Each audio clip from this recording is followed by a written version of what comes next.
우리 유 원장한테 수술 맡기면 잘 하시는 거죠? 제가 잘하고 있는 것 같습니다. 이게 환자분들께서 예후가 좋으셔서 구독자 여러분이 제일 궁금해하는 그 부분 같아요.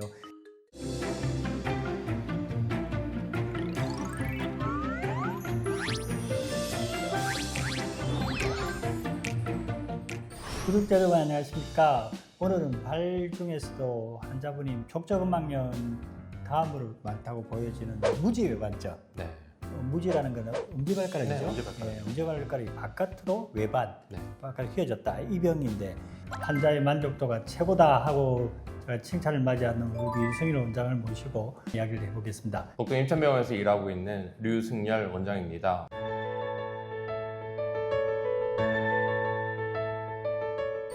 그냥 다리만 휘어지면 다 무지외반증이라 그러는 건지 아니면 진단하는 기준이 이 정도는 무지외반증이다 하는 진단 기준이 있습니까? 사실은 어느 정도 이게 내가 좀 심하다는 거는 어느 정도 알고 오세요. 왜냐면은 딱 봐도 발이 많이 휘어 있다든지 아니면은 두 번째 발가락이 위로 올라갔다든지 아니면 밑으로 내려갔다든지 그러면서 위로 올라간 두 번째 발가락이 자꾸 이제 신발이나 이런 데 걸리면서 거기에 굳은 살도 배기고 뭔가는 치료를 해야 되겠구나라는 생각이 들어서 이제 오시는 분들이 거의 대부분이거든요. 앞에 있는 엄지발가락이 중족골하고 엄지발가락의 각도를 쟀을 때 그 각도가 보통 이제 15도 이상을 넘어가게 되면 그래도 무지외반증이 어느 정도 있구나라고 이제 생각을 하게 되고 그 다음에 20도, 30도 이렇게 넘어가게 되면 그거에 따라서 이제 관절 자체에 변형이 오기도 하고 관절염이 오기도 합니다.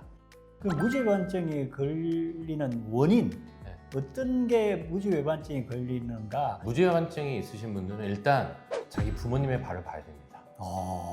네. 그 얘기는 즉 유전적 요인이 제일 크다고 보시면 되겠습니다. 그래서 이제 무지외반증이 오는 거는 보통 이제 선천적인 거, 후천적인 게 있는데 보통 선천적으로 이제 타고난다고 보시면 될 것 같습니다. 그리고 이제 보통 이제 특히나 여성분들 같은 경우에는 이제 하이힐을 신다 보니까 이제 체중이 이제 앞쪽으로 쏠리게 되고 이제 앞에가 이제 좀 약간은 또 신발 모양이 이쁘게 하다 보니까 뾰족하게 되어 있고 좁은 공간에 그 발들이 들어가 있다 보니까 아무래도 엄지발가락하고 새끼발가락이 모이게 되면서 그렇게 후천적으로 또 무지외반증이 발생을 하게 됩니다. 그리고 보통 평발이 있는 경우에는 이제 발의 아치가 무너지다 보니까 아무래도 무지외반증도 이제 발생할 확률이 더 높아지기 때문에 이제 이러한 원인에 의해서 무지외반증이 발생을 하게 됩니다.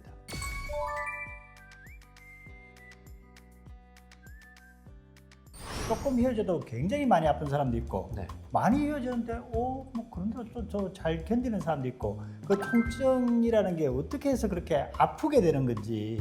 일단 보통은 환자분들께서 통증을 느끼는 거는 이제 변형이 많이 가속화되는 그 단계에 그 통증을 좀 많이 호소하는 편입니다. 그래서 무지외반증이 심하지는 않아도 이게 진행이 빨리 진행이 되고 있으면은 튀어나온 뼈가 그냥 기존에 신던 신발에 부딪히면서 또는 그쪽이 자꾸 주변에 부딪히면서 염증이 생기니까 환자분들께서 통증을 좀 심하게 호소하는 편이고요. 무지외반증이 이제 꽤 변형이 이제 왔는데 이제 고착화가 돼서 진행이 심하지 않게 되면은 환자분들께서 통증을 많이 못 느끼는 편입니다. 그런데 변형이 심해지니까 2차적으로 다른 발가락에도 문제가 생기고 무지도 변형으로 인해서 관절 자체에 관절염이 오기 때문에 이제 그런 것들로 인한 통증을 느끼게 됩니다. 그러면 이 수술 테크닉, 수술 방법이 뭐 다양할 것 같아요. 가장 간단하게 하는 건 말 그대로 튀어나온 뼈를 이제 일부러 절제를 하는 겁니다. 근데 이런 경우에는 아주 경미했을 때 하는 방법이고 실제로 크게 효과는 없기 때문에 잘 하지는 않습니다. 이제 환자분들이 많이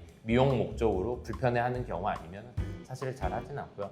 거의 대부분의 수술 같은 경우에는 무지외반증이 생겼을 때 뼈를 교정을 해가지고 이제 우리가 요거를 치료를 하게 되는데 이 뼈 자체에 금을 내서 그거를 위치를 서로 바꿔가지고 그거를 나사와 핀으로 고정을 해서 이제 수술을 하게 됩니다. 예전에는 거의 대부분 이제 좀 크게 절개를 해서 이제 뼈를 교정을 했는데 최근에는 테크닉이 많이 좋아져서 정말 조금만 이렇게 열고 이제 뼈를 절골을 한 다음에 교정을 하는 그런 테크닉도 가능하기 때문에 예전보다는 좀 약간 회복도 더 빠르고 그리고 미용상 절개가 크지 않기 때문에 되게 좋은 방법도 있고 말씀을 드리고 싶은 거는 일단 수술을 하면은 통증이 아예 없는 건 아닙니다. 통증이 분명히 있는 건 사실인데 생각보다 그렇게 많이 아프지는 않습니다. 제가 자신 있게 말씀드릴 수 있지만 수술하고 나서 원장님 거짓말했어요. 안 아프다더니 너무 아파요. 이렇게 얘기하신 분은 이제까지 단 한 분도 없었습니다. 그래서 한 하루 이틀 정도만 지나면 거의 대부분 통증이 많이 사라지고 그 부분에 대해서는 전혀 걱정을 안 하셔도 될 것 같고요.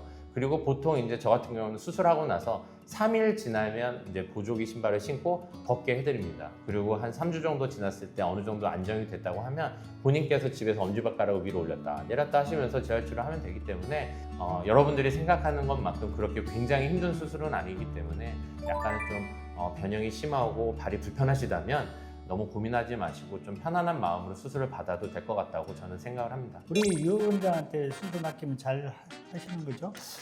제가 잘하고 있는 것 같습니다. 이게 환자분들께서 예우가 좋으셔서 이게 환자를 소개하는 걸 봐서는 제가 잘하고 있는 것 같습니다. 구독자 여러분이 제일 궁금해하는 그 부분 같아요.